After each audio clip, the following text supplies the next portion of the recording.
एक तो पहला जेंडर इक्वालिटी पे अगर हम बात करें तो पहले तो हम गाँव से ये बात कहना छोड़ दें प्लीज़, खुदारा मेरी मुआशरे से रिक्वेस्ट है अपने बड़ों से और सालों कि जी उस बेचारे की सिर्फ 2 बेटियाँ ही हैं जी, उस बेचारे की सिर्फ 5 बेटियाँ जी, वो बेचारे थे तो 4 तियाँ ही ने।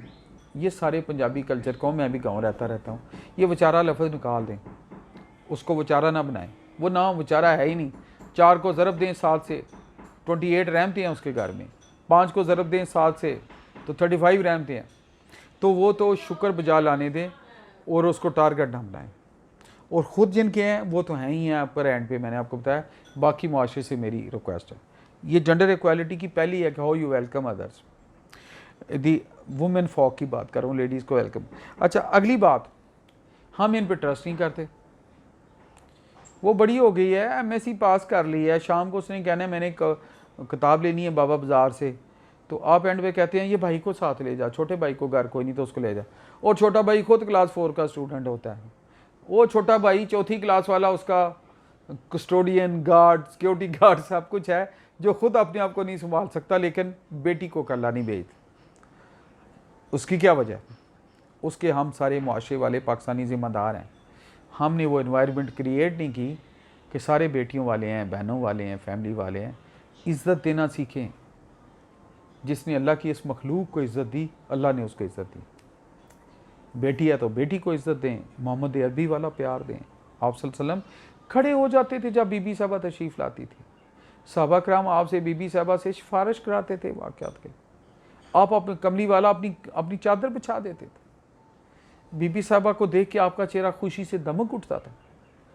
हसनैन करीमैन आपके कंधों पे आ जाते थे, और बीबी साहबा से वो मोहब्बत थी कि आपने दुनिया से जाने की बशारत भी, या जो वो सैड न्यूज़ थी दुनिया से जाने की, सबसे पहले बीबी साहबा के कान में दी।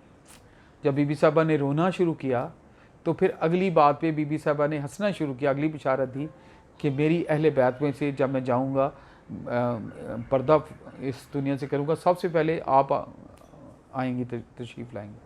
वो हंसना शुरू होंगी इस बात में कि मेरी बाबा से जल्दी मुलाकात होगी। तो आपके जाने के बाद 6 माह बाद बीबी साहबा की वफ़ात होगी, रेलत होगी। तो जो मैं बात करना चाह रहा हूँ, ये मैं अक्सर अपनी बेटियों से बात करता हूँ, वही सच्ची बात है। आज वही दिल से, रूह से बात नहीं कर रही है। मोहम्मद अरबी वाला मोहब्बतें दें बेटियों को, अल्लाह के नबी की सुन्नत है। जो आप बीबी साहबा को दिया करते, बीबी फातिमा रज़ी अल्लाह ताला अन्हा को अल्लाह के प्यारे नबी प्यार और रिस्पेक्ट देते थे, वो दें। ट्रस्ट करें, तलीम दिलाएं, इक्वल समझें। बेटी मत कहें कि तू बेटा है, आप तो शेर हो, मेरा शेर हो, मेरा बेटा हो। मेरी रब्बा बड़ी है तो आज भी मैं उसको कहता हूँ you are my eldest son. वो एक दिन मुझे हंस के कहती है पापा अगर मैं बेटा होती तो फिर मैं इतना क्लोज ना होता। बेटी है भाई, फ्रेंड है, हर बात शेयर करती है, मैं उससे शेयर करता हूँ, मुझे मशवरा देती है, रूह की साथी है, मेरा फ़ख्र है। तो जो बात बताना चाह रहा हूँ कि, और इसी तरह जन्नाब है, इसी तरह राबिया मेरी बेटी है, तीनों के नाम है अरीबा, जन्नाब, राबिया। वो अपनी अपनी जगह है, हर एक का अपना अपना मकाम है, लेकिन मैं तो उनको एक ही नज़र से, बेटियाँ मेरी, उसी नज़र से देखता हूँ। तो अल्लाह हर एक की बेटियों को सलामत रखे और नसीब अच्छा करे, इक्वालिटी दें। और उसके बाद इनको तलीम दें, इस डर से तलीम ना दे ये बेटी इन्हें पढ़ के की करना है भाई, उसने पढ़ के ज़िंदगी गुजारनी है। बाप का सबसे प्यारा तोहफ़ा बेटी के लिए अच्छी तलीम है, अच्छी तरबियत है, अच्छा उसको कॉन्फिडेंस देना है, इज़्ज़त देना है, और ज़िंदगी की दौड़ में आगे। और कतन इनको बेटियां ना समझें ये बेटे हैं, ये आईटी का दौर है, तरक्की का दौर है, उनको कॉन्फिडेंस दे, उनको ड्राइविंग सिखाएं, कोई हर्ज नहीं है। गाड़ी आजकल ज़रूरत है।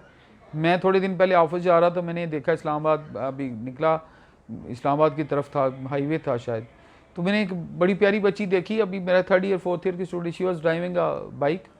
मुझे इतनी खुशी हुई, मैंने उसको क्रॉस करते, एक तो रास्ता ज़्यादा दिया, मतलब बहुत फासला रखा ताकि इसका कॉन्फिडेंस शैटर ना हो, और दूसरा दिल में दुआ की, या अल्लाह इस बच्ची को कामयाब कर जो कितनी एक मिसाल बन रही है। तो बेटी को आपने कॉन्फिडेंस देना है, वो ज़िंदगी की दौड़ में आगे बढ़ेगी। उसको बताएं you are my arm, you are my strength, you are my pride, you are my everything. जो मैंने दोनों बेटी को जब यूनिवर्सिटी गई और राबिया भी अपनी कॉलेज जब गई, तो मैंने कोई एक ही बात की थी, मैंने कहा we trust you with the closed eye and don't shake my trust. बस आप मेरा फ़ख्र है, फ़ख्र ही रहें। तो अल्लाह ताला ने उनको फ़ख्र बनाया, आगे भी अल्लाह उनको अच्छी औलाद दे, अच्छे नसीब करे, तीनों शादीशुदा बरकतें डाले उनकी ज़िंदगी और उनकी हर दुआ कबूल करे। अच्छा, जो बात मैं कहना चाह रहा हूँ वो ये है कि मैं ये नहीं इससे बेटों को अंडरमाइन कर रहा हूँ, ये मेरे अपने जेंडर वाले ना मेरे ख़िलाफ़ हो जाएं कहीं। मैं कहना ये चाह रहा हूँ कि इनका बड़ा स्पेशल मकाम है, ये एक फर्टाइल मटीरियल है, ये एक ऐसी स्पिरिचुअल पिच पे हैं, एक ऐसी फ्रिक्वेंसी पे हैं कि इनका मुकाबला लड़कों से नहीं हो सकता। बेटी ही रात को बाप के पाँव और उंगलियों के दरमियान जैतून का तेल लगा सकती है और सारी उम्र लगा सकती है।